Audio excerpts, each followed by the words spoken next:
Èmi ọmọ yín, àbúrò yín, olólùfẹ́ yín, Tóyìn Adégbọlá, the one and only international aṣẹ́wó, running NAFDAC number all over the world, international one.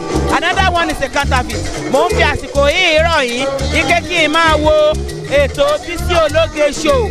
Àtọkùnrin, àtobìnrin, obìnrin olóríire, Bisi alálùbáríkà, ẹ̀yin bàbá tẹ́ ní ìyàwó tó dáa nílé, tẹ́ ẹ wò mí lọ́pọ̀ mo ti ṣoge láti òkè délẹ̀ ni.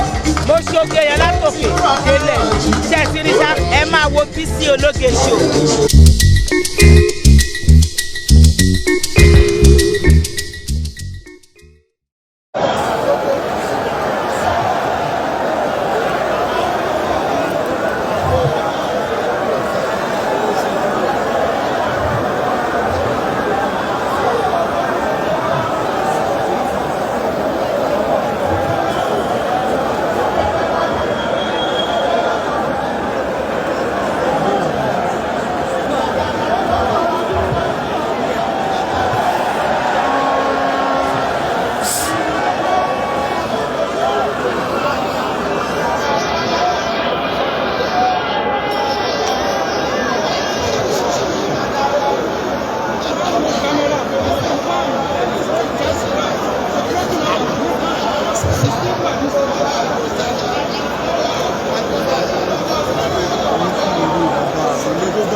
Thanks for watching this video. Please don't forget to click on subscribe button.